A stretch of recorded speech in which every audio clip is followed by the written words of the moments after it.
तुला माहितीये दोन्ही आराध्या वेगळ्याच आहेत. खरंच दोघी वेगळ्या आहेत.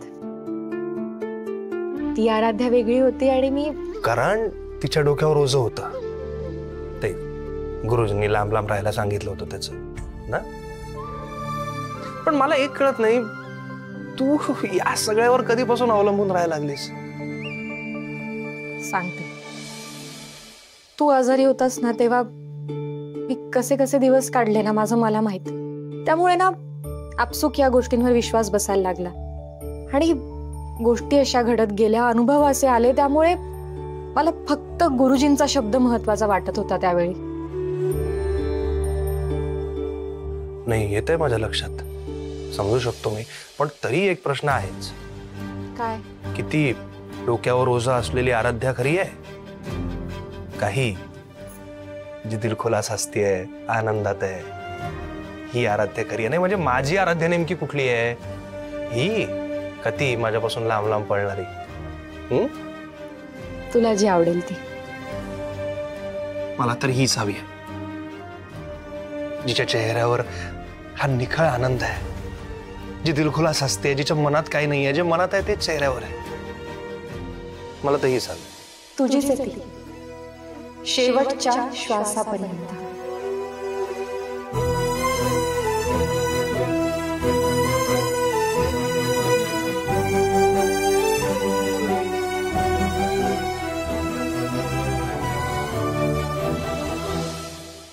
आता लवकरच आधीची आणि आत्ताची आराध्या यातला भेद मावळेल. तुला कोणीही कधीही माझ्यापासून वेगळं करू शकणार नाही. आणि काही झालं तरी मी तुझ्यापासून लांब जाणार नाही श्रेयस, कधीच नाही.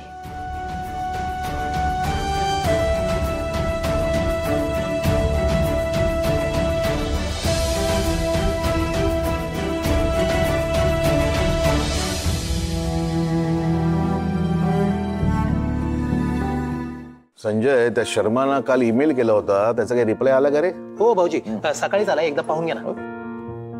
अरविंद, संजय, चला तोंड गोड करून घ्या, मिठाई घ्या. संजय चला. थँक्यू ताई. ताई, आज मिठाई ना खरंच खूप गोड लागते. हो, घरात जे काही घडत होतं ना त्यामुळे आयुष्यातला सगळा गोडवास निघून गेला होता बघ. पण ताई, तू ना अगदी जबरदस्त मार्ग काढलास बघ. या लग्नामुळे ना सगळे प्रश्न अगदी मुळापासून सुटणार आहेत. हो ना भाऊजी. बिचाऱ्या ताराने सुद्धा खूप सफर केलंय. श्रेयसवर कुठलाही मानसिक ताण येऊ द्यायचा नाही म्हणून ताराला कधी सत्य सांगता आलं नाही. ताई, आता श्रेयस आणि ताराचं विधिवत लग्न होईल आणि त्यांचं नवीन आयुष्य सुरू होईल. ताई, सर्वात आधी ना तुझं तोंड गोड करायला हवं. ताई, सगळं इतकं गुंतागुंतीच होतं ना की इकडे आड आणि तिकडे विहीर. पण हा गुंता तू सोडवलास बघ, आणि असा सोडवलास ना की आता जन्मभर कुठलेच प्रश्न राहणार नाहीत. अरविंद, हे सगळं मी श्रेयससाठी केलं. त्याची तगमग मला बघवत नव्हती रे. हो ना ताईसाहेब, बायको असून सुद्धा श्रेयसचा संसार होत नव्हता. ताराचंही बरोबरच होतं, पण आता ताराचं अस्तित्वच पुसून जाणार आहे. त्यामुळे तारा कायमची आराध्या होणार. मग आराध्याचा शॉक, ताराचा शॉक, अशी रिस्कच उरणार नाही. आणि दोघांचं एकमेकांवर प्रेम आहेच ना, त्यामुळे कुणी कुणावर अन्याय केला असं होणारच नाही. शेवटी ताई, गीतेत श्रीकृष्णाने म्हटलंच आहे, सत्यम ब्रूयात प्रियम ब्रूयात मा ब्रूयात सत्यम प्रियम. म्हणजे माणसाने नेहमी सत्य बोलावं, पण दुसऱ्याला दुखावणारं सत्य सांगण्याची काही गरज नाही. आता ताराचं लग्न होतंय, त्यामुळे श्रेयसला कटू वाटेल, त्याला दुःख वाटेल असं सत्य सांगण्याची गरज नाही. आणि काळाच्या प्रवाहात ताई ना हे सगळं विरून जाईल. उरेल ना ते फक्त दोघांचं उत्कट प्रेम. आणि हा आनंद माझ्यासाठी खूप मोठा आहे. फक्त देवाकडे माझी एकच प्रार्थना आहे, या लग्नात कुठलंही विघ्न येऊ देऊ नये, बस. मी उभी आहे ना पहाडासारखी, मी कुठलंही विघ्न येऊच देणार नाही. ताईसाहेब, खरं तर सगळ्यात जास्त आनंद मला झाला आज दुपारीच. मी देवाकडे प्रार्थना केली होती की ताराचा त्रास कमी होऊ दे म्हणून, आणि काय, देवाने माझं ऐकलं आणि आता ताराची खरी ओळख सांगण्याची काही गरज नाहीये. थँक्यू देवा, थँक्यू.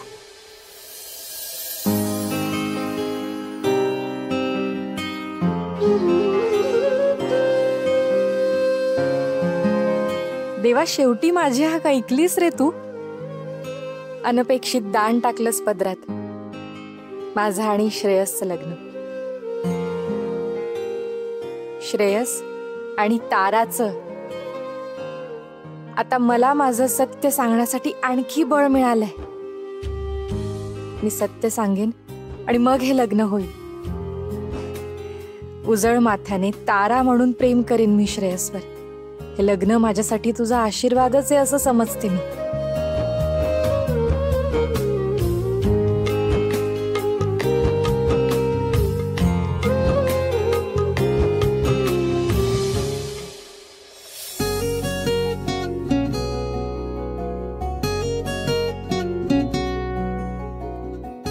एवढा वेळ काय मागत होतीस देवाकडे? असं सांगायचं नसतं. हो, मी तर सांगून मोकळा होतो. मी देवाकडे मागितलं की माझी आराध्य जे काही मागत असेल ते सगळं देऊन टाक तिला. हो, मग आता तर देवाला ऐकावंच लागेल तुझं. प्रश्न आहे का?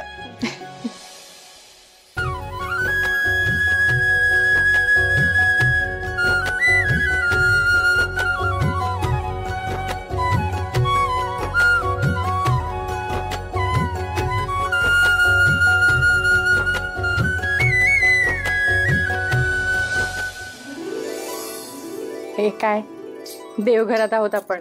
मग देवाला चालतं प्रेम. प्रेमाला नाही म्हणत नाही तो, हो की नाही रे बाप्पा? बघ, देवानीच आज्ञा दिली आहे बायकोवर जीवापाड प्रेम कर म्हणून. आता देवाने आज्ञा दिली आहे म्हणल्यावर ऐकायला हवंच ना. काय झालं?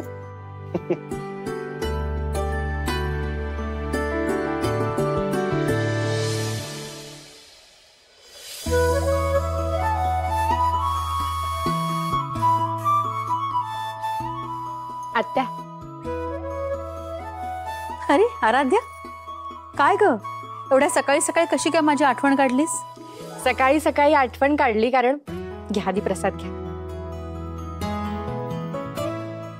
कारण तुमच्यामुळे आज हा इतका आनंदाने भरलेला दिवस बघायला मिळतोय मला.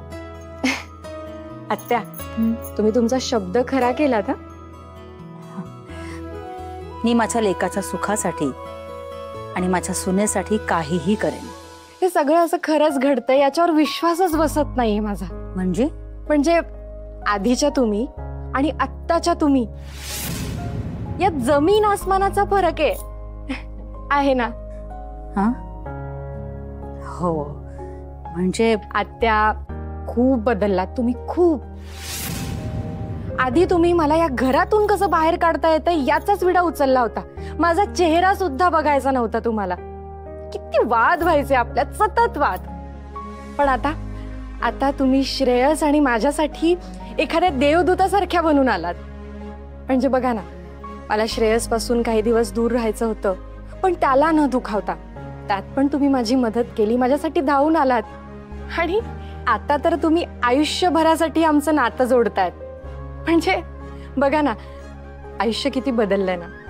आधीच्या तुम्ही आणि आत्ताच्या तुम्ही यात किती फरक आहे आत्या, किती फरक आहे. परिस्थिती माणसाला शिकवते आणि बदलवतेही. मी जे काय करत होते ते सगळं माझ्या लेकाच्या भल्यासाठी करत होते आणि त्याचं प्रेम मला मिळावं म्हणून करत होते आणि करत राहीन. आता फक्त त्याच्या आयुष्यामध्ये जी कमतरता आहे ती तुमच्या लग्नामुळे पूर्ण होईल आणि मग तो आनंदी झाला की मग तरी मला माझ्या लेकाचं प्रेम मिळेल ग. आत्या, मिळेल, नक्की मिळेल. बघा, ठीक आहे, मी बोलेन त्याच्याशी.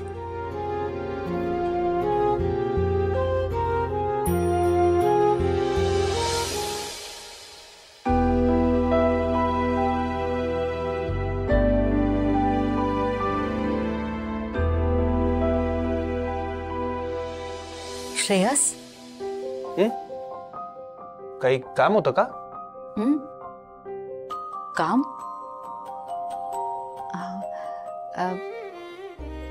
तुझं आवरलं का? हा चाललंय.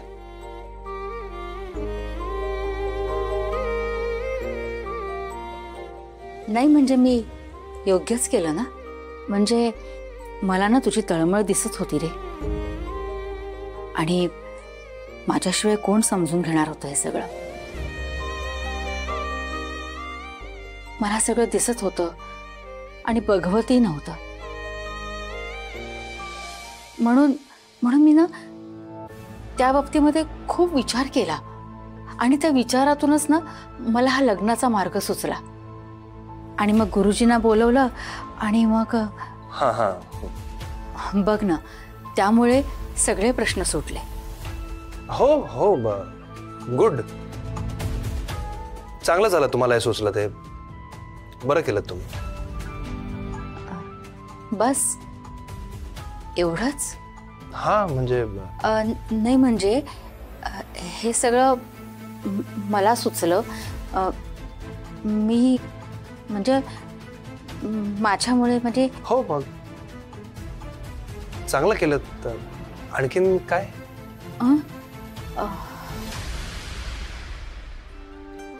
श्रेयस, हे सगळं ना मी तुझ्या आनंदासाठी केलं रे. आता बघ, तुझं आयुष्य ना पूर्णपणे बदलून जाईल. हो आय एम शुअर. मला ऍक्च्युली उशीर होतोय, मी येऊ का? अच्छा.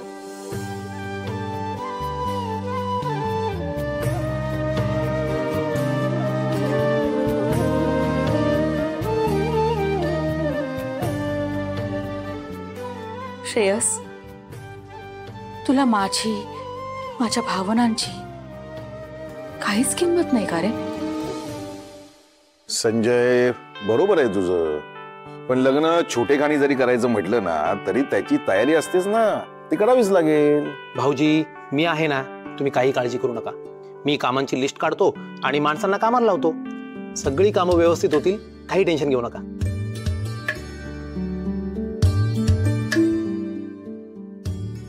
एक मिनिट हा भाऊजी. हा बोला. Good morning dad. Good morning. अहो हे काय बोलताय तुम्ही? नाही, तुमची गरज इथेही आहेच ना. अहो ऐन वेळे असं काय सांगताय तुम्ही मला? फॅमिली इश्यू म्हटलं मी तरी काय म्हणणार. ठीक आहे, मी मॅनेज करतो. हा. काय झालं? चेहरा कसा झालाय? अहो भाऊजी, त्या काटकरांचा फोन होता. आपल्या अकाउंट डिपार्टमेंटचे हेड आहेत ना, त्यांचा. ते म्हणतात की त्यांना अचानक बँगलोरला जावं लागतंय त्यांच्या बहिणीकडे, आणि फॅमिली इश्यू आहे असं म्हणतात. आता फॅमिली इश्यू म्हटल्यावर मी तरी काय म्हणणार त्यांना? ते म्हणतात की पुढचे काही दिवस मी ऑफिसला नाही येणार. हो का? अरे देवा, आता फॅमिली इश्यू झालाय म्हटल्यावर आपण काय बोलायचं त्यात? आणि डॅड, मला तर असं वाटतंय त्यांना थांबवणं योग्य नाहीये.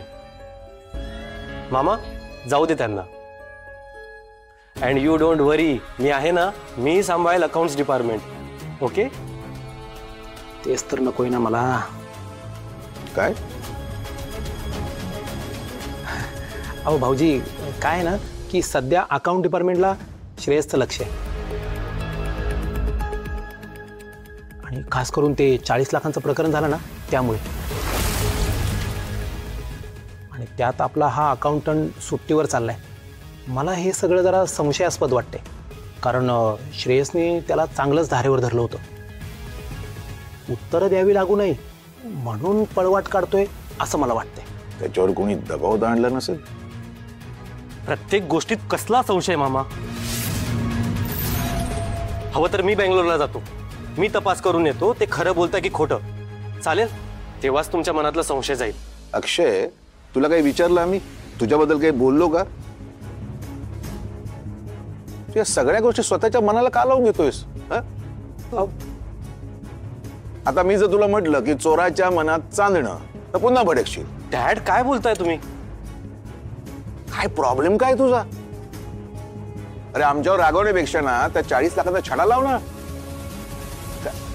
ताईसाहेब, अहो कुठे निघालात तुम्ही? तुम्ही इकडे या बरं. लग्नाची तयारी करायची आहे, याद्या बनवायच्या आहेत आपल्याला. मला तुमची गरज आहे, तुम्ही थांबा इथे. अरे संजय, मी लग्नाच्या तयारीसाठीच चालले बाहेर. खरेदी करायची आणि लग्नाचा मुहूर्तही काढायचा आहे ना. सगळ्यात महत्वाचं काम. हा. ताई फक्त 2 मिनिटं थांब. हे उरकलं की आपण निघूया. मी पण येतो तुझ्यावर. अरे नको नको, तू कशाला? काय मला ना बाकीची पण बरीच कामं आहेत. खूप वेळ लागेल रे मला. अगं आत्या, मग श्रावणीला बरोबर घेऊन जा. मी काम करतो, मी येतो तुमच्या बरोबर. मी गाडीत बसतो, तुम्ही तुमची खरेदी करा आणि आपण तिथून जाऊ ना गुरुजींकडे. नको नारवी, तुला असं ताटकळत ठेवणं ना मला बरं नाही वाटणार. माझी मी जाते आणि माझी मी येते. तूही नको आणि श्रावणीही नको.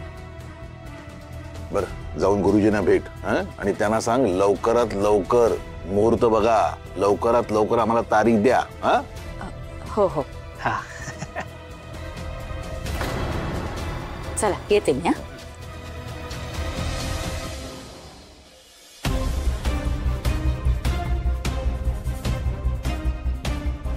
मूर्ख आहेस तू.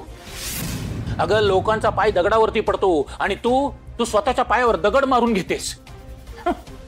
अगं त्या दोघांचं लग्न होणं म्हणजे तुझी किंमत शून्य करण्यासारखं आहे. कळतंय का? अगं तुला काडीचीही किंमत उरणार नाही. पण मला कळत नाही तू काय हे करतेस. अगं 2 शत्रूंना एकत्र करतेस आणि तेही तुझ्या विरोधात. डोकं आहे का तुझं? नाही, असं होणार नाही. मी हे सगळं श्रेयसच्या सुखासाठी करते याची जाण श्रेयसला नक्की असणार आहे. त्या बाबतीत तो तुमच्यावर गेला नाही हे नशीबच म्हणायचं. मूर्ख आहेस. श्रेयस तुला आई म्हणून स्वीकारणार नाही कधीच. लिहून घे माझ्याकडनं. त्याला कळणारं सत्य हे अर्ध नाही, पूर्ण कळणार आहे. नाही तू आई असे कळेल आणि यशोधराला मारण्यात तुझाच हात आहे हे जेव्हा कळेल तेव्हा. आणि 25 वर्ष कुठे गेली होती तुझी माया असं विचारणारच ना, तेव्हा काय सांगशील? त्याच्या सगळ्या प्रश्नांची उत्तरं आहेत माझ्याकडे आणि त्याला ती कळतीलही. तो घेईल समजून मला. दगड भरले तुझ्या डोक्यात. अगं ते दोघे एक झाले तर तू संपणार आहेस हे एवढं साधं कळत नाहीये का तुला? आणि त्यांना एकत्र आणण्यापाठीमागे का लागलीस तू? मला इथून बाहेर काढायचं सोडून तू ही नसती नाटकं का करतेस? पुन्हा या शब्दात माझ्याशी बोलायचं नाही. तुम्हाला इथून बाहेर काढायचं की नाही हे अजून मी ठरवतेय. श्रेयस बद्दल जर काही वाईट साईट बोललात तर तुम्हाला इथून बाहेर काढायचं की नाही याचा मला विचार करावा लागेल. अगं बाई, मी तुझ्या पाया पडतो, पण मला इथून बाहेर काढ. मी आजपर्यंत तुमच्या सगळ्या पापात साथ दिली, पण तुम्ही हे जे कृत्य केले ना ते मला अजिबात आवडलेलं नाही. मला तुमच्याकडून शब्द हवाय. यापुढे तुम्ही हे मुली विकण्याचे धंदे करणार नाही. दिला शब्द, पण मला इथून बाहेर काढ. अगं कसला विचार करतेस? दिला ना शब्द मी. ठीक आहे, करेन मी प्रयत्न, पण शब्दाला जागा म्हणजे झालं.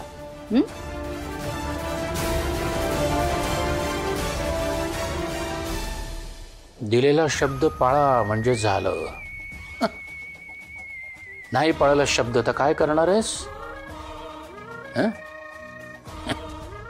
एकदा मला इथून बाहेर तर काढ, मग नाही तुला स्वतःसारखी सरळ केली ना तर नाव नाही सांगणार.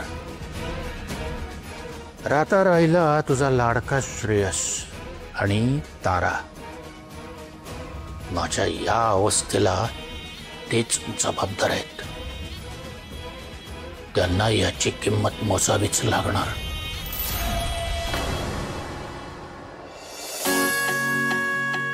सुरी कुठे गेली? सुरी